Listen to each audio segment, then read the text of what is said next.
Eu quero falar sobre o reino de Deus, o reino inabalável. Eu quero ler com você lá em Hebreus 12, Hebreus capítulo 12, versículo 25.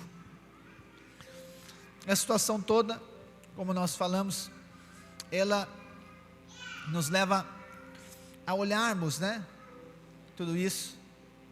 E eu, não só por ser um pastor, mas por ser um cristão, por ser alguém que crê em Cristo, eu preciso de tudo passar pela palavra. Tudo eu procuro avaliar com base na palavra de Deus, A palavra de Deus. E aí, essas coisas todas, nós vimos a fragilidade das nossas coisas, como o Vitor falou aqui, acerca das coisas materiais, e tudo isso é abalável. E o Senhor me louvou essa palavra, porque existe um reino que é inabalável, e é dele que eu quero falar. Então abra sua Bíblia em Hebreus 12, versículo 25, e vamos ler juntos. Diz assim: tenham cuidado, e não se recusem a ouvir aquele que fala, pois se os que se recusaram a ouvir quem divinamente os advertia na terra, não escaparam, muito menos escaparemos nós, se nos desviarmos daquele que dos céus nos adverte. Naquele tempo, a voz dele abalou a terra, mas agora ele promete dizendo: mais uma vez eu farei tremer não só a terra, mas também o céu.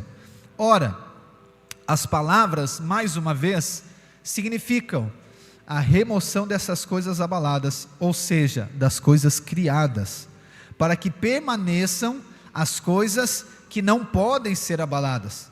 Por isso, recebendo nós um reino inabalável, retenhamos a graça, pela qual sirvamos a Deus de modo agradável, com reverência e temor. Diga amém. Então, quando nós vamos falar de reino, irmãos, nós precisamos entender que o reino está ligado com o aspecto espiritual, e a palavra está dizendo que esse reino, ele é inabalável, ou seja, ninguém, nem nada pode abalar esse reino, e nada também que está ligado, nada que constitui esse reino é abalável, tudo é inabalável. Então, quando a palavra nos diz que existe um reino inabalável, existem coisas nesse reino que são igualmente inabaláveis, nós podemos entender que agora existe outro reino, ou melhor, outras coisas que elas são abaláveis. Então é esse paralelo, tem coisas que são inabaláveis, tem coisas que são inabaláveis, e essas coisas inabaláveis estão ligadas com o reino de Deus. Então as circunstâncias naturais, elas não podem abalar o reino de Deus, amém? Nada pode abalar o reino de Deus, porque a palavra diz que ele é inabalável, mas outras coisas são abaladas com isso. Então, por exemplo, diante do cenário que nós estamos vivendo, esse cenário, ele pode abalar o reino de Deus, sim ou não? Não, porque ele é inabalável. Mas essa situação que nós estamos vivendo, ela pode abalar outras coisas, sim ou não? Sim. Mas o que ela abala? Então ela abala aquilo que não é do reino, amém? Faz sentido isso? Aquilo que é do reino é inabalável, e aquilo que não é do reino se torna inabalável. Então por isso que hoje nós vemos um abalo tão grande, só que esse abalo não está ligado com o reino de Deus, esse abalo está ligado com aquilo que não é do reino de Deus, porque a palavra diz que tudo que não é do reino é abalável. E eu e você agora precisamos de ter essa revelação, não só do que é reino. Eu falo para você, o reino é o governo de Cristo, mas nós precisamos ter a revelação agora, de que o reino de Deus foi nos dado. A palavra diz que nós recebemos esse reino foi nos dado, ou seja, nós temos acesso ao reino, nós participamos do reino pela graça, irmãos. Essa aqui é a base de tudo. Sabe, quando nós olhamos aqui para o livro de Hebreus, eu contextualizar o livro para você entender a maneira que o escritor traz. O livro de Hebreus foi escrito, a maioria dizem que foi o apóstolo Paulo, eu creio que foi Paulo que escreveu, mas ele não cita isso, então não é uma concordância entre os estudiosos, mas eu creio que foi ele. Só que o endereço dessa carta é para os hebreus, é para os judeus, é para aqueles que viviam com base lá na lei que Deus deu para Moisés. E eu já falei para você que a lei, ela é de Deus, só que a lei, ela era transitória. Deus dá a lei para Moisés, não para que o homem agora cumprisse a lei para ser aceito por Deus. Deus dá a lei para Moisés para que o homem agora, quando ele se deparasse com a lei, ele percebesse a necessidade de ser salvo. Só que os judeus, lá então, o judaísmo, a religião judaica, eles viviam com base na lei, eles cumpriam a lei. O máximo que nós conhecemos da lei, embora a tendência natural é viver pela lei, é os 10 mandamentos. Só que são muito mais, são mais de 400 leis. Existem muitas leis. Então as pessoas viviam de que maneira? Elas tentavam cumprir a lei para agora ser aceitas por Deus. Só que a palavra diz que a lei, ela se cumpriu em Cristo. E agora Cristo nos colocou numa outra perspectiva. Lá em Gálatas capítulo 3, Paulo vai dizer o quê? Que a lei foi como um tutor que nos conduziu até Cristo. Então a lei nos traz até Cristo. Paulo diz em Romanos 10:10, ele diz o quê? Que o fim da lei é Cristo. Jesus diz no Evangelho de Mateus, nós vimos que ele diz: eu não vim para agora tirar a lei de cena simplesmente, eu não vim para que a lei não tenha mais sentido, ou melhor, eu não vim para que a lei, qual a palavra que ele usa? Esqueci agora.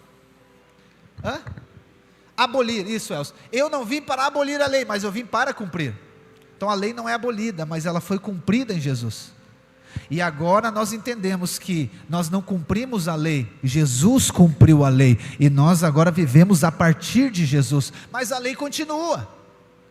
Mas muitas pessoas acreditam que a lei agora é a base da sua vida, e isso está ligado com a revelação do reino inabalável, porque tudo que é da lei, ela vai levar o homem a viver no mérito, aquilo que eu faço. Então como que é a lei? A lei, se a pessoa quiser viver com base na lei, isso vai gerar um mérito dela, quando ela conseguir cumprir. Então ela cumpre a lei e ela vai chegar diante de Deus: eu cumpri a lei, o Senhor tem que me abençoar. Só que não é dessa maneira que nós relacionamos com Deus, porque tudo aquilo que nós fizemos, ele é abalável. Tudo aquilo que nós produzimos naturalmente é abalável. Então, quando Paulo está falando, ou melhor, o escritor dos Hebreus está falando para eles, a ênfase de Paulo é o ensino da graça de Deus. A ênfase de Paulo aqui é o ensino daquilo que Cristo fez. Paulo está falando para aqueles que viviam debaixo da lei, mas quer trazer eles para viver debaixo da graça, debaixo daquilo que Jesus fez. Porque senão, se você ler esse texto aqui, ou melhor, o capítulo todo de Hebreus 12, sem a ênfase da graça, você vai achar que está falando de juízo de Deus. Você vai estar falando que Paulo está falando de juízo, o escritor está falando de juízo. Da mesma maneira que você vai achar que o que está acontecendo hoje com o nosso estado é juízo de Deus. Eu quero dizer para você, eu garanto para você que não é juízo de Deus. Não é juízo de Deus. A Bíblia diz que vai vir o juízo de Deus. Isso não é juízo de Deus. E isso precisa ficar muito resolvido dentro de nós, porque senão isso afeta a sua maneira de crer. Pastor, mas por que isso acontece? Sim, você já sabe, nós falamos, o mundo jaz no maligno. E aí quando nós vamos falar de graça de Deus, se eu fundamentar bem para falar alguns pontos desse texto, nós vamos falar de graça de Deus, nós precisamos ter um entendimento correto da graça. Há muitas pessoas que acreditam que a graça, ela é só uma espécie de um ensino, ou a graça é só uma doutrina, exato, ou a graça é só sobre não fazer nada. Não, isso é muito superficial em relação à graça. A graça de Deus, no próprio capítulo 12, ela nos garante que nós seremos disciplinados, porque nós somos filhos, ok? Então a graça de Deus, ela não diz que eu e você não passaremos por situações difíceis. Se você ouviu algum dia isso, está debaixo da graça, não vai passar por situação difícil, essa não é o ensino da graça. A graça, ela não anula agora as circunstâncias que nós vivemos, o mundo que nós vivemos. Então por isso que eu e você vamos passar por situações difíceis. Por isso que eu e você vamos passar por desafio financeiro, você vai passar por desafios de enfermidade, você vai passar por tanto de crise. A graça não anula isso, amém? Não anula isso.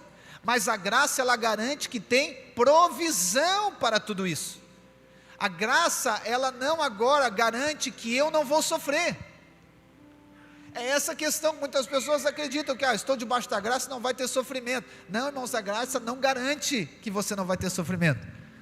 A graça garante que tem consolo no meio do sofrimento. A graça garante que tem cura no meio da enfermidade. É isso que a graça garante. A graça garante que a luz vai brilhar no meio das trevas. A graça garante que ela vai manifestar no meio do pecado. A graça garante que vai ter reconstrução para toda destruição. A graça garante que tem um pai amado para todo aquele que é órfão. Isso é a graça de Deus. A graça de Deus está ligada com a provisão que foi nos dada a partir de Cristo Jesus. Porque senão eu e você vamos começar a questionar Deus. Por que isso aconteceu? Por que está acontecendo? Ou por que eu estou passando por dificuldades? Por que está acontecendo isso comigo? Por que eu estou passando essa crise no meu casamento? Por que eu estou passando essa crise agora financeira? Não, irmãos, a graça não é sobre o que o homem fez, não é sobre o que Satanás pode fazer, não é sobre nada que é abalável. A graça é sobre um reino inabalável. A graça é a provisão para o cumprimento do propósito de Deus, e isso foi nos dado em Cristo Jesus.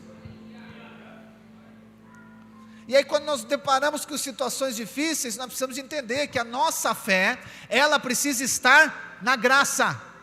A nossa fé precisa estar em Cristo. A nossa fé não deve estar em nada daquilo que seja abalável. A nossa graça não deve estar em nada daquilo que seja natural, que seja humano. A nossa fé deve estar naquilo que Deus fez em Cristo Jesus na cruz do Calvário. Mas o versículo 25 começa dizendo: tenham cuidado e não se recusem a ouvir aquele que fala. E você entende quem está falando aqui, né? Está falando de Deus, amém? Está dizendo, tenha cuidado, não recuse aquele que fala. E esse é um dos principais, ou talvez o principal aspecto da vida cristã: você ouvir a Deus. Você precisa ouvir a Deus. Só que existe uma espécie de, vamos dizer assim, confusão em relação a ouvir a Deus, ok? Então tem muitas pessoas, não, Deus fala de muitas maneiras. Deus fala através disso, Deus fala através das circunstâncias. Então isso que aconteceu é Deus falando. É a opinião dela, mas eu quero te mostrar o que a Bíblia diz lá em Hebreus. Abre aí, Hebreus capítulo 1, versículo 1. Vamos ouvir o que a Bíblia fala, de como que Deus fala. Como que Deus fala? Vamos ver se Deus fala através do quê? Olha o que diz o texto. Antigamente Deus falou, muitas vezes e de muitas maneiras, aos pais pelos profetas, mas nesses últimos dias nos falou pelo Filho, a quem constituiu o herdeiro de todas as coisas e pelo qual também fez o universo.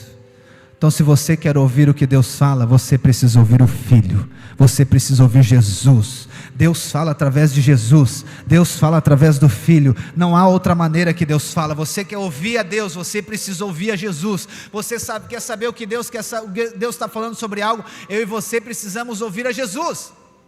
Aquele que vive com base na lei, ele vai ouvir todas as outras coisas, mas ele não vai ouvir a Jesus. E você está entendendo, não é ouvir por ouvir, é ouvir para crer, é ouvir com a certeza absoluta de que o Filho está falando é verdade absoluta. Lá em Mateus 17, vamos ler? Existe um fato que talvez eu e você passamos por ele em algum momento. Mateus 17, versículo 1 diz assim: 6 dias depois, Jesus tomou consigo Pedro e os irmãos Tiago e João e os levou em particular a um alto monte. E Jesus foi transfigurado diante deles. O seu rosto resplandecia como o sol, e as suas roupas se tornaram brancas como a luz. E eis que lhe apareceram Moisés e Elias falando com Jesus. Então Pedro, tomando a palavra, disse a Jesus: Senhor, bom é estarmos aqui. Se o Senhor quiser, farei aqui 3 tendas, uma para o Senhor, uma para Moisés e outra para Elias. Falava ele ainda, quando uma nuvem luminosa os envolveu, e eis que vindo da nuvem uma voz dizia: Este é o meu filho amado, em quem eu me agrado, escutem o que ele diz. Talvez eu e você, como Pedro, Tiago e João, em algum momento, nos deparamos diante de situações, e nós queremos colocar Moisés e Elias na mesma perspectiva de Jesus. E aí Moisés e Elias representam coisas, né? Moisés representa a lei. Então eu e você não devemos ouvir a lei. É isso que o pai está dizendo. Não ouve Moisés, não é sobre a lei já passou. Elias está ligado com o juízo. Então quando eu ouço o juízo, quando eu ouço a condenação, eu vou ver condenação, eu vou ver juízo. Deus vem do céu, irmãos, Ele diz, não é sobre Moisés, não é sobre Elias, este é o meu filho em quem eu tenho prazer, a Ele ouvir, escuta o que Ele diz. Então nesses dias, para eu e você vivermos o reino inabalável, nós precisamos ouvir a Jesus, nós precisamos ouvir o que Ele diz, nós precisamos ouvir as palavras de Cristo, nós precisamos ouvir as palavras de vida eterna, nós precisamos ouvir da graça de Deus, nós precisamos ouvir que Deus amou o mundo, entregou o seu Filho para todo aquele que nele crê, não pereça, mas tenha vida eterna. Nós precisamos ouvir que Deus deu o Filho para o mundo, não para condenar o mundo, mas para salvar o mundo. Nós precisamos ouvir o Filho que diz, aqueles que estão cansados e sobrecarregados, venham até mim, porque eu tenho descanso para eles. Nós precisamos ouvir a Cristo, nós não podemos ouvir a outras coisas, porque Deus fala através do Filho, irmãos.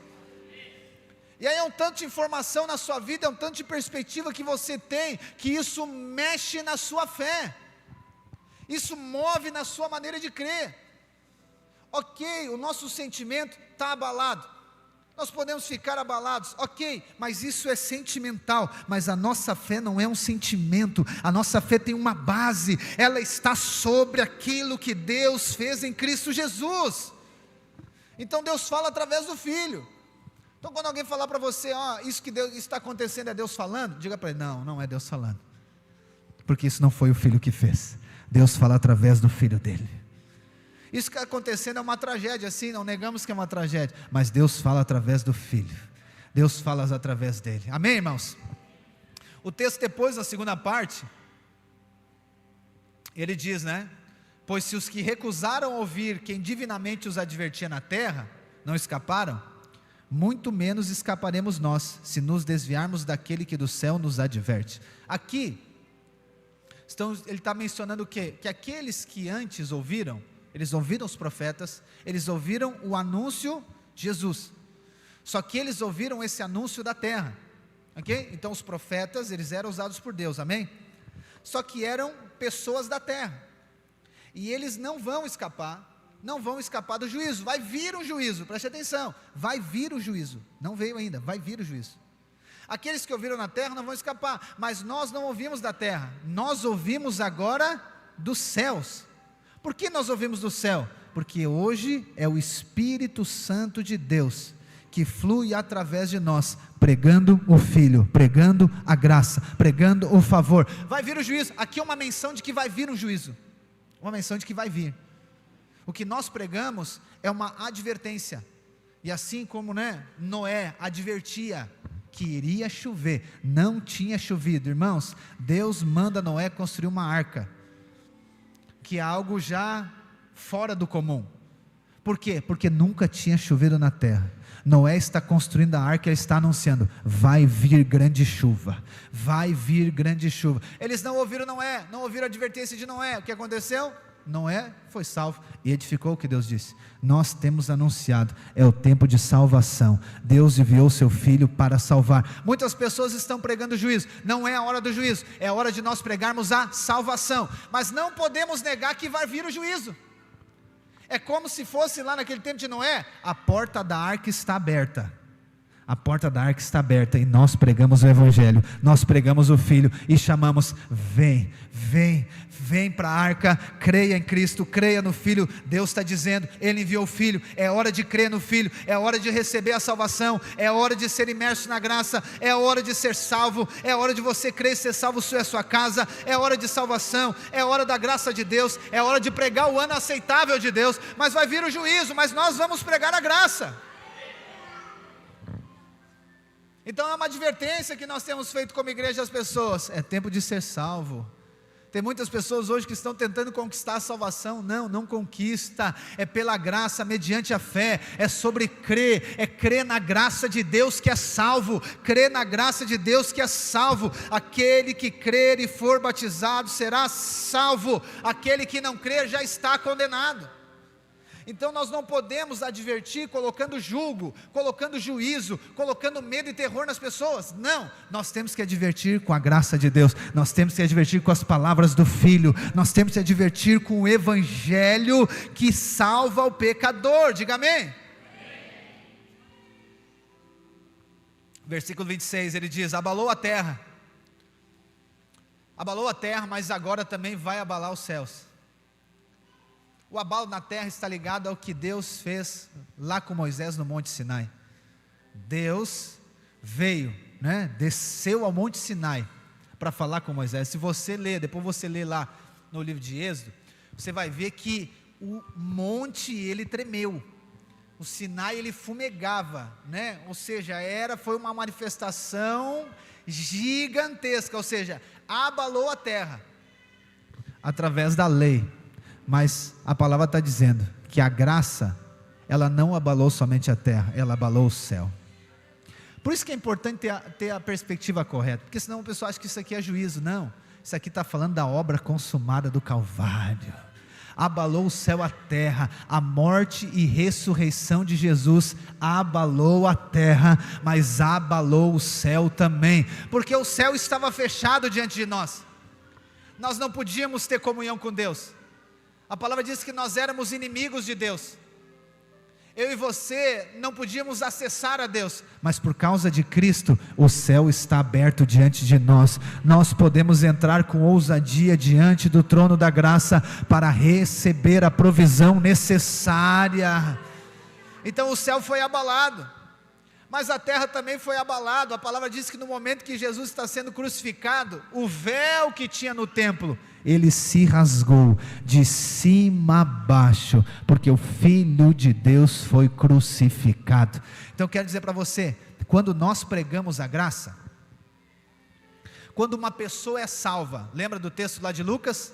Ela diz que acontece o que no céu? Festa no céu. Quando um pecador se arrepende, quando uma pessoa crê, acontece um abalo na terra, mas também acontece um abalo no céu. Há um mover de Deus na terra, um mover do céu vindo para a terra através da pregação da graça, irmãos. Eu quero dizer que nada mudou, o Evangelho é o mesmo, Cristo é o mesmo, o reino é o mesmo, porque Ele é inabalável, inabalável. Quando nós pregamos a graça, quando nós levamos o Evangelho para alguém, aquela pessoa salva, acontece um abalo no mundo natural, a vida dela agora é eterna com Deus. Eu sei que muitas vezes alguns consideram que a salvação é pequena coisa. Não, irmãos, a salvação muda a história da pessoa, muda a eternidade da pessoa, porque se ela crê, ela não está mais debaixo de condenação. Se ela crê em Cristo, ela garantiu uma eternidade com Deus. Pastor, mas é só uma oração? É só uma confissão de fé? Sim, é isso, é pela graça mediante a fé, e isso é o mais poderoso que existe, amém, irmãos? Versículo 27, as palavras mais uma vez significam a remoção dessas coisas abaladas, ou seja, das coisas criadas, para que permaneçam as coisas que não podem ser abaladas. As coisas abaladas, essas coisas criadas, está ligado com tudo aquilo que Cristo não é o fundamento, está ligado com tudo aquilo que não está baseado na graça de Deus, e sim na força do homem. Eu quero ler um texto com você, que vai exemplificar perfeitamente isso, lá em Mateus 7, versículo 24, nós conseguimos ver esse texto, mostra corretamente, isso que aqui está dizendo em Hebreus, Mateus 7, 24 diz assim: todo aquele, pois que ouve estas minhas palavras e as pratica, será comparado a um homem prudente que construiu a casa sobre a rocha. Caiu a chuva, transbordaram os rios, sopraram os ventos e bateram com força contra aquela casa, e ela não desabou, porque tinha sido construído sobre a rocha. E todo aquele que ouve estas minhas palavras e não as pratica, será comparado a um homem insensato, que construiu a casa sobre a areia. Caiu a chuva, transbordaram os rios, sopraram os ventos, e bateram com força contra aquela casa, e ela desabou, sendo grande a sua ruína. Então presta atenção, tudo aquilo que não está sobre a rocha, e a rocha é Cristo, amém? Vai ser abalado, tudo vai ser abalado. E eu quero dizer para você, precisa ser abalado, precisa ser abalado, precisa, para quê? Para que permaneça aquilo que não pode ser abalado, não pode, tudo aquilo que você constrói, e você está entendendo aqui, isso aqui não está falando literal, isso aqui está falando uma perspectiva espiritual. Então não é naturalmente, não estamos falando de uma construção de uma casa, nós estamos falando de uma vida, de alguém que está fundamentado sobre a rocha que é Cristo. Ele se torna inabalável, não é porque ele faz ou deixa de fazer, é porque ele crê na graça de Deus, e a fé dele agora se torna inabalável, porque ele não crê nas circunstâncias, ele não crê no momento, ele não crê nos sentimentos, ele não crê naquilo que os olhos naturais dele estão vendo, não, ele crê em Cristo, na graça de Deus, logo ele agora, a fé se torna inabalável, e as outras coisas são abaláveis. Pastor, eu me abalo muito fácil com as coisas, é porque a sua fé não está em Cristo. Pastor, eu me abalo muito com essa situação, é porque nessa área da sua vida, a fé sobre ela não está em Cristo. Pastor, a minha vida financeira me abala muito, diante das circunstâncias. Sim, a palavra está dizendo que isso vai ser abalado.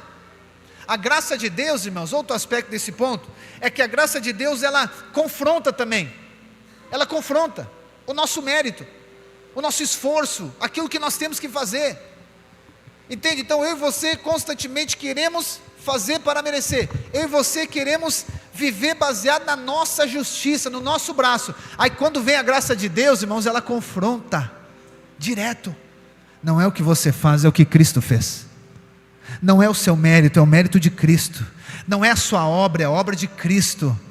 Vou dar um exemplo para você, em relação a perdão, por exemplo.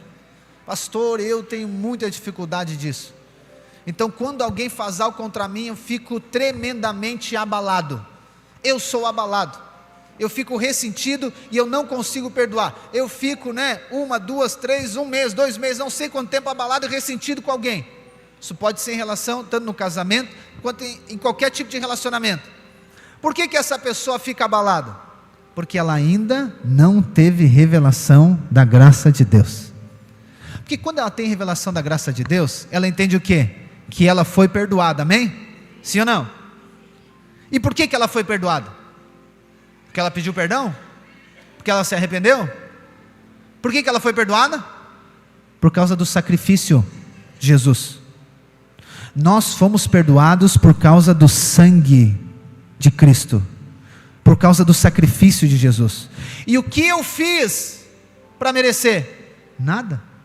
Eu recebi de graça, eu fui perdoado de graça. Então eu não merecia ser perdoado, mas Deus me perdoou, amém? Ele me perdoou, e quando eu tenho essa revelação, como que eu não vou perdoar outra pessoa? Como que eu não vou perdoar alguém, se eu fui perdoado de graça? Eu não merecia, eu era um pecador, estava na morte, mas Deus escolheu entregar o seu Filho para me perdoar. E aí Deus começa a tocar em áreas da nossa vida. Quando a área financeira abala você, é porque a graça não é o fundamento, é porque Cristo não é o fundamento. Quando a sua vida emocional é muito abalada, é porque Cristo não é o fundamento da sua vida emocional. Quando a sua vida conjugal, ela é tremendamente abalada, está sempre abalada, é porque Cristo não é a rocha. É quando a sua mente está sempre confusa, a sua mente é abalada por todas as coisas, é porque Cristo, a rocha, a graça ainda não é o fundamento dos seus pensamentos, irmãos.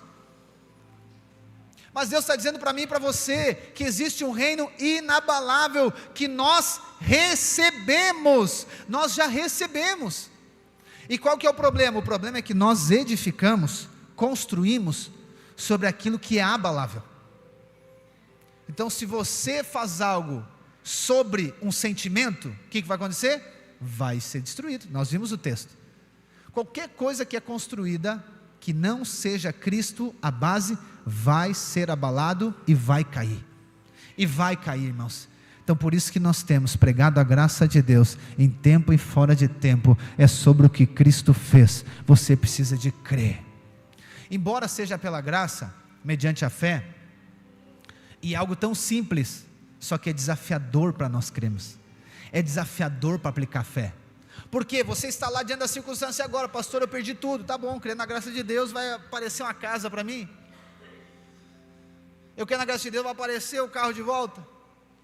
Pastor, eu estou lá, meu casamento está sendo destruído, meu marido quer ir embora, minha esposa quer ir embora, e agora eu creio na graça de Deus e ficar ali sem fazer nada, então eu não tenho que fazer nada então, pastor, eu estou enfermo, então eu não tenho que fazer nada.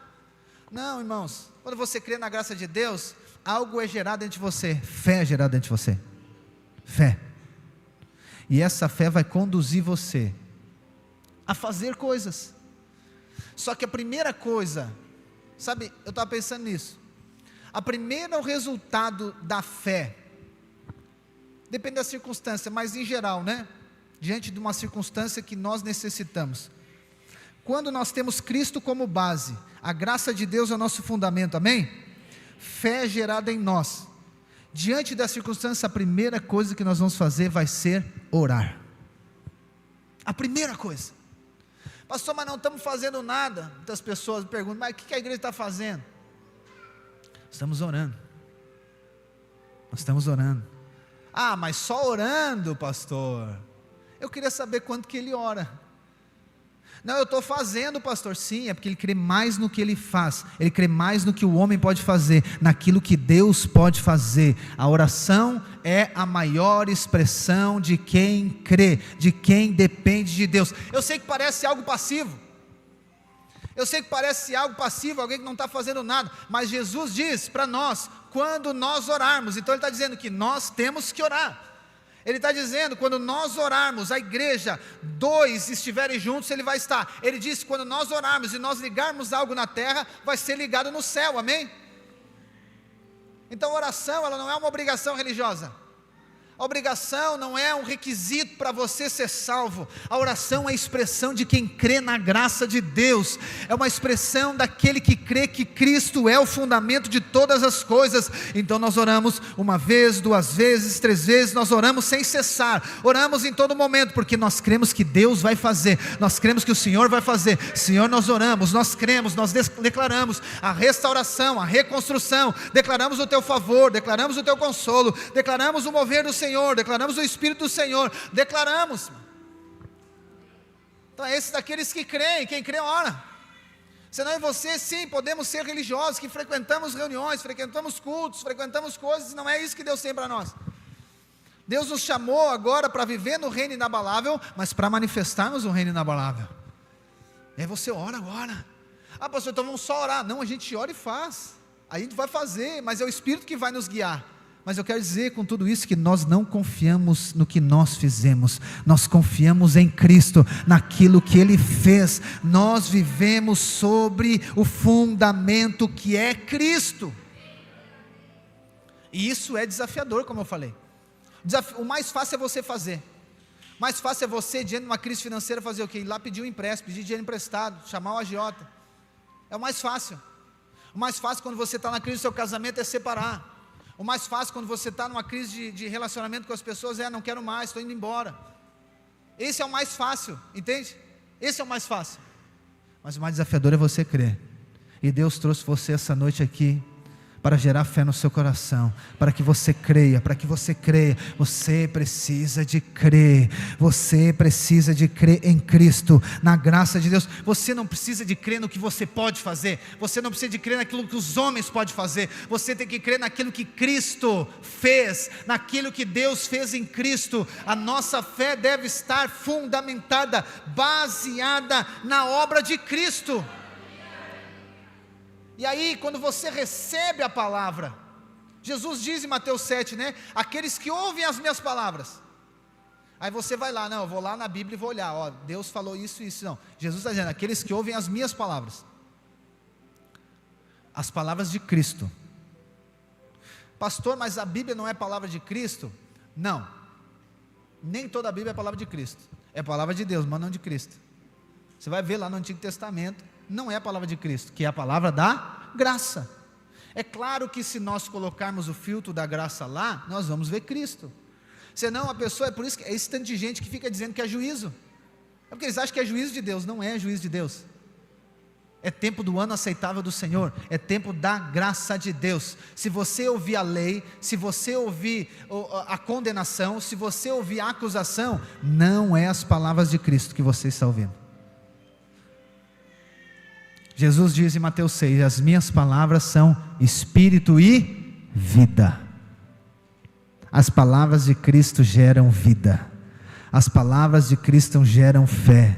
Somente as palavras de Cristo geram fé, somente o que Cristo falou, e a palavra diz que Deus fala por intermédio do Filho. Então eu e você precisamos ouvir o que o Filho falou, é o que o Filho falou. Eu e você estamos fundamentados nas palavras de Cristo, amém? Não na palavra de Moisés, muito menos nas palavras de Elias, mas nas palavras do Filho de Deus.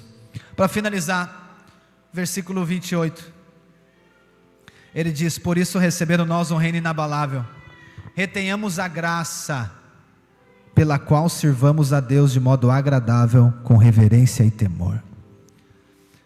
Ele está dizendo que nós recebemos esse reino inabalável, agora nós precisamos reter a graça.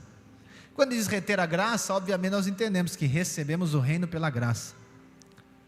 Então agora eu e você precisamos reter a graça. O que é reter a graça? Está ligado com nós permanecer crendo. Você precisa permanecer crendo em todos os momentos, em todas as circunstâncias. Retenha a graça de Deus, não retenha a graça dos homens, não retenha a obra dos homens, não retenha as circunstâncias, as tragédias naturais, retenha a graça de Cristo, retenha a graça de Cristo, permaneça crendo no favor de Deus, permaneça crendo na bênção de Deus, permaneça crendo naquilo que Deus diz ao seu respeito, permaneça crendo naquilo que Deus diz que vai fazer, permaneça crendo na palavra de Deus, permaneça crendo na cura, permaneça crendo na salvação, permaneça crendo na manifestação da graça, permaneça crendo na salvação, permaneça crendo na restauração, restituição, permaneça crendo na provisão que já está liberada para você, permaneça crendo, não deixe de crer, não seja abalável, o reino que nós recebemos é inabalável, permaneça crendo, se aproprie das palavras de Cristo e viva pela fé, e independente das circunstâncias que nós vivemos, independente dos nossos sentimentos, nós vivemos pela graça. Porque o que pode acontecer? Quando nós deixamos de crer, nós nos tornamos abaláveis. Olha só, lá em Gálatas 5, o apóstolo Paulo diz assim, ele está acontecendo um problema com os irmãos lá, eles receberam a graça de Deus, mas em algum momento veio pessoas, de Jerusalém, como diz o texto, que eles agora pregaram a circuncisão. O que era a circuncisão? A circuncisão era o sinal da aliança que Deus faz com Abraão lá atrás. E Deus disse para Abraão, o seguinte, todo menino que nascer da tua casa, ele vai ser circuncidado, como um sinal, um símbolo, que é filho de Abraão, que é do povo de Deus. Só que a circuncisão, Paulo vai dizer para mim e para você, a circuncisão verdadeira, aquela era uma sombra, ele está dizendo que tem uma circuncisão que é verdadeira, a verdadeira não é na carne, a verdadeira é no Espírito, está ligado com receber o Espírito. Então lá atrás o povo de Deus era marcado na carne, mas agora o povo de Deus é marcado no Espírito, porque ele recebeu o Espírito de Deus.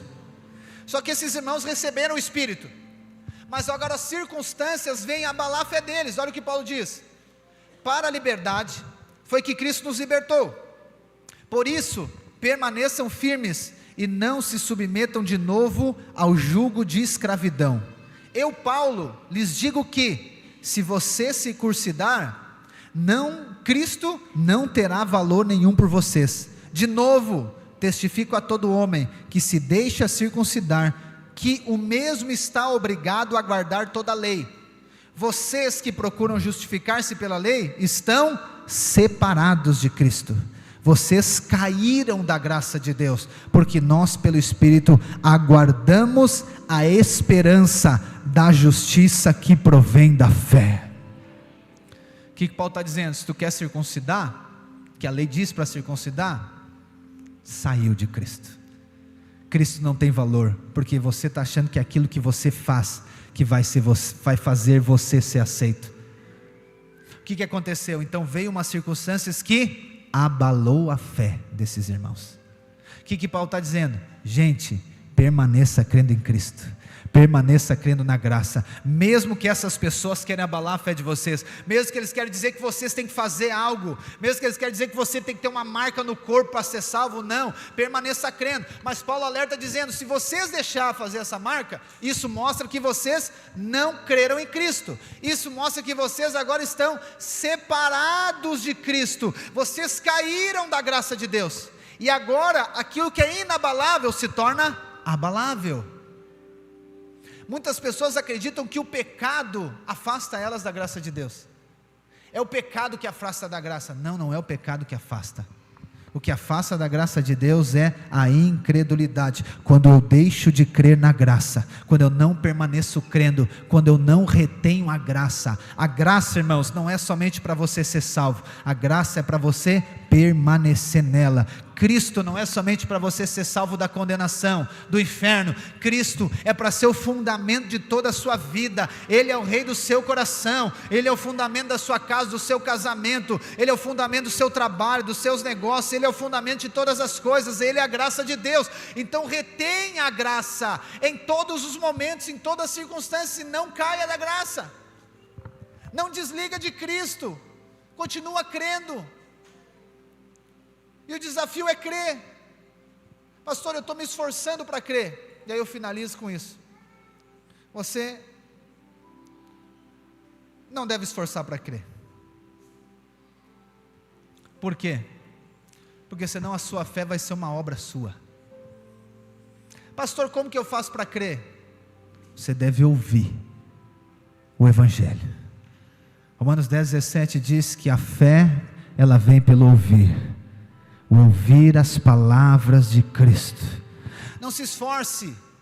Está entendendo o que eu quero dizer? Se você se esforça às vezes para crer, você está fazendo uma força natural, e essa fé não é de Deus, essa fé é humana, é naquilo que você pode fazer. Então, diante de uma circunstância que você está ali contrariado, você está ali, tá, mas eu vou crer, mas eu não consigo crer, eu estou tentando crer, pastor, mas a sua fé não está baseada em Cristo, a sua fé está baseada nas circunstâncias. Isso quer dizer que vai ser abalado, está sendo abalado. Entende que é por isso que algumas coisas acontecem. Deus usa daí o que acontece para quê? Para que a sua fé se torne inabalável e você venha viver no reino inabalável. Pastor, eu achei que eu cria. Mas Deus dá, entende? Ele permite dar aquela situação para que você permaneça nele, você permaneça crendo, você creia, e a sua fé, ela vai ter uma recompensa. Deus recompensa a sua fé, quando a sua fé está baseada na graça de Deus.